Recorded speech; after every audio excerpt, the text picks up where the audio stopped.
¿Quién debería de cuidar mis cositas si ya por un tema de enfermedad o de edad avanzada yo ya no puedo hacerlo por mí mismo? Entonces, el artículo 50 de nuestra Constitución Política establece que el Estado es el obligado a brindar el mayor bienestar a la ciudadanía. Pero por supuesto que tenemos entonces no solo al Estado como ese garante del bienestar, sino que hay personas que están alrededor de esas personas adultas mayores que también tienen responsabilidad. ¿Quiénes? Sus hijos, su esposa, sus familiares más cercanos o alguna persona, por ejemplo, que hayan podido contratar. Así es, Fabi, continuamos con información de mucho valor. Y es que conforme va avanzando la edad, muchas personas empiezan a hacerse algunos cuestionamientos. Por ejemplo, ¿quién debería de cuidarme? También se preguntan, bueno, si me llega a pasar algo, ¿quién va a cuidar de mis cositas? O, por ejemplo, ¿cómo puedo protegerme? Para abordar este tema, estamos en compañía del abogado Boris Molina, quien le trae todos los detalles. Buenos días, licenciado, ¿cómo está? Muy buenos días, José. Aquí, como siempre, encantado de estar con todos ustedes. Qué bueno, licenciado. Empecemos por lo básico. ¿Quién debería de cuidar mis cositas si ya por un tema de enfermedad o de edad avanzada yo ya no puedo hacerlo por mí mismo? Bueno, aquí lo más importante, José, es que hay que tener en cuenta que la población adulta mayor es una población altamente vulnerable. Eso quiere decir que la sociedad tiene un interés supremo en cuidar de esa población. Entonces, el artículo 50 de nuestra Constitución Política establece que el Estado es el obligado a brindar el mayor bienestar a la ciudadanía. Pero por supuesto que tenemos entonces no solo al Estado como ese garante del bienestar, sino que hay personas que están alrededor de esas personas adultas mayores que también tienen responsabilidad. ¿Quiénes? Sus hijos, su esposa, sus familiares más cercanos o alguna persona, por ejemplo, que hayan podido contratar. En Costa Rica se está poniendo de moda, gracias a Dios también, ¿verdad?, que existen algunas ciertas casas de cuidado de adultos mayores en los que, por ejemplo, contra la entrega de la pensión de esta persona o de una suma de dinero mensual, estas casas atienden de forma completa al adulto mayor. Eso quiere decir que le tienen que dar no solo protección en el tema de salud y de la estancia en el lugar, sino también, por ejemplo, de la protección de sus bienes patrimoniales, es decir, una protección de carácter jurídico que ellos, al entregar, por decirlo así, esa pensión o esa suma mensual, están comprando un servicio y ese servicio es de protección total. Claro, ahora, Boris, ¿qué pasa cuando, por un tema de enfermedad, ¿verdad?, caigo en cama, no he dejado nada listo? Y resulta que, no sé, mi esposa, incluso mis hijos quieren disponer de absolutamente todo. Claro, mire, ahora estamos en un dilema, José, no solo con el adulto mayor, sino con cualquier tipo de persona que tenga una vulnerabilidad, que es el ejercicio de una normativa que se llama la salvaguarda.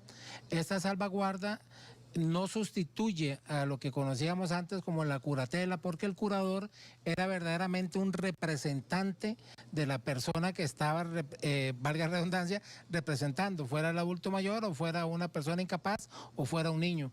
Con la salvaguarda lo que se tiene es un garante, ese garante que puede ser un familiar, que puede ser una persona cercana, lo que hace es decirle al juez cuáles son las cosas más importantes que necesita la persona, pero la última decisión está en poder del juez. Entonces el juez se convierte realmente en esa persona que tiene que vigilar por los beneficios no solo de salud y de protección, sino patrimoniales también, en este caso que estamos hablando del adulto mayor.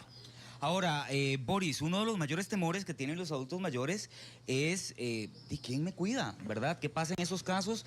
¿Quién debería hacerse responsable del adulto mayor en estado de enfermedad? Sí, es que, vea qué interesante, José. Por ejemplo, cuando nosotros hablamos del ejercicio de la autoridad parental, lo que se conoce como la patria potestad para los niños menores, sabemos que hay una responsabilidad directa de los padres sobre los niños, pero lamentablemente no tenemos esa obligación legal con el adulto mayor. O sea, no podemos decir en este caso que, por ejemplo, la responsabilidad de tipo ético o moral que puede tener un hijo respecto del padre sea una obligación necesariamente de la protección que se requiere, porque la única obligación que tiene legal es de pagar una pensión alimentaria. Pero perfectamente un mal hijo podría decir que me obliguen al pago de la pensión, pero yo no tengo por qué cuidarlo. Entonces, es bastante común, desgraciadamente. Que desgraciadamente es muy común. Entonces, frente a esa imposibilidad tienen que entrar a la protección las instituciones del Estado, que sí están obligadas por ley. Entonces, repito, ante la ausencia de una figura que se parezca a la autoridad parental para el menor, con el adulto mayor, esa figura de protección obligatoria tendría que estar en el Estado. Entonces el Estado, a través de las diferentes instituciones, dependiendo de las necesidades que tenga la persona. Ahora, licenciado, sabemos que hay muchas figuras legales que pueden funcionar, por ejemplo el usufructo, ¿verdad? Pero ¿cómo poderlo aplicar de una manera adecuada para evitar que nos pueda suceder algo malo? Es un cuchillo de doble filo, porque a veces buscan el usufructo como la forma de protección, digamos, para el adulto mayor, bajo el concepto de que, como claro, es el uso y disfrute del bien, entonces no me pueden sacar de la casa hasta que yo me muera. Y lamentablemente hemos visto, José, casos en que van matando poco a poco al pobre viejito para que la casa les quede, ¿verdad? Entonces el usufructo se convierte, repito, en un arma de doble filo, porque ya hay certeza de quién tiene la nueva propiedad, es decir, de quién va a ser el heredero. Entonces no siempre es sano recurrir a esa figura. Hay otras, por ejemplo, como el testamento, que lo pueden dejar claro para cuando falte esa persona, porque también el tema del usufructo tiene otro problema. Digamos que yo te dejo a vos como dueño de la nueva propiedad, yo me quedo con el usufructo, pero 6 meses después usted empieza a hacerme daño, usted empieza a tratarme mal, usted empieza a agredirme, yo ya no puedo echar para atrás No es reversible. esa figura que dice exactamente. Y entonces, a no ser que haya sido por donación, que tengo 6 meses para hacerlo, pero si pasó 1 año y es cuando usted empieza a dar esos vicios de agresión, yo ya no puedo hacer nada.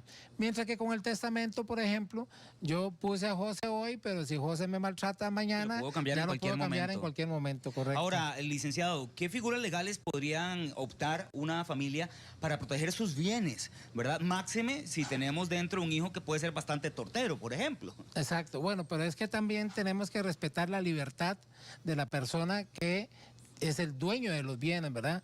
Porque muchas veces nosotros tenemos, por ejemplo, a un adulto mayor de 70 años que todavía está en pleno uso de sus facultades y está físicamente bien y todo, pero los hijos o los nietos creen que ya es un viejito que no puede decir nada y quieren decidir sobre sus bienes.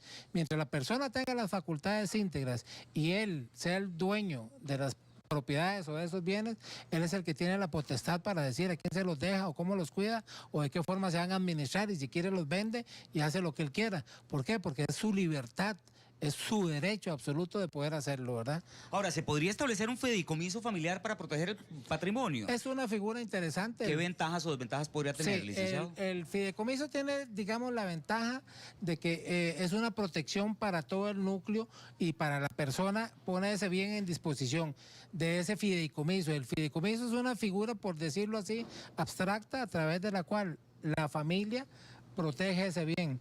¿Cuál es la ventaja? Que, por ejemplo, no va a ser embargable, tiene una posibilidad de que ese bien pueda trasladarse eventualmente dentro del mismo fideicomiso, queda establecido a quién le va a quedar posteriormente, sin necesidad de pensar, por ejemplo, en una figura como el usufructo, pero también de alguna forma pierde esa persona el derecho de propiedad como tal.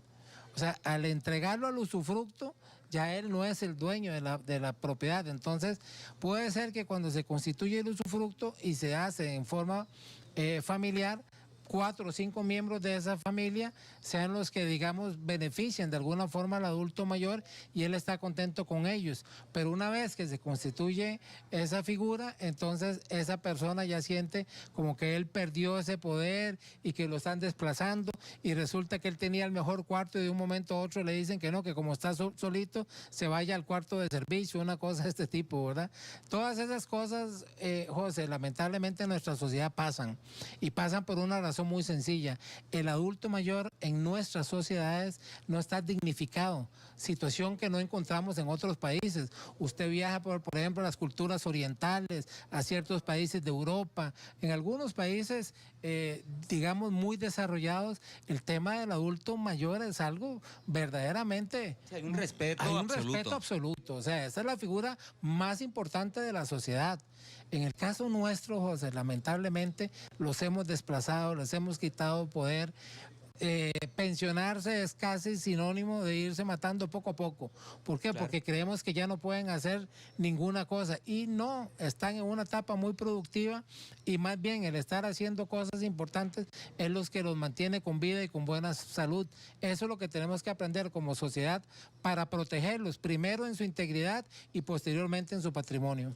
Ahora, Boris, mucha gente utiliza el acuerdo prematrimonial, por ejemplo. ¿Qué implicaciones podría tener un acuerdo prematrimonial en la protección de un patrimonio familiar? Bueno, eso le va a servir, por ejemplo, a las personas más jóvenes o a las personas adultas que se casan con jóvenes y que, digamos, quieren proteger el patrimonio para que no se vea que hay un interés sobre eso. Entonces, lo que se llaman las capitulaciones patrimoniales es una, digamos, posibilidad legal que básicamente lo que constituye es hacer un contrato en donde dice lo mío es mío y lo tuyo es tuyo y no tenemos lo nuestro, así de sencillo.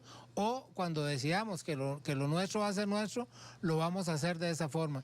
Entonces, digamos, hay una protección previa al matrimonio, pero eso no le garantiza que cuando estén en una edad en que ocupe, digamos, de cierta protección, la otra persona tenga ninguna obligación de servicio en ese sentido. Si más bien ellos determinaron que los bienes no eran mancomunados, la otra persona podría tener un pretexto para decir, mire, si ni siquiera los bienes eran conjuntos, ¿por qué los tengo que estar cuidando yo también, verdad?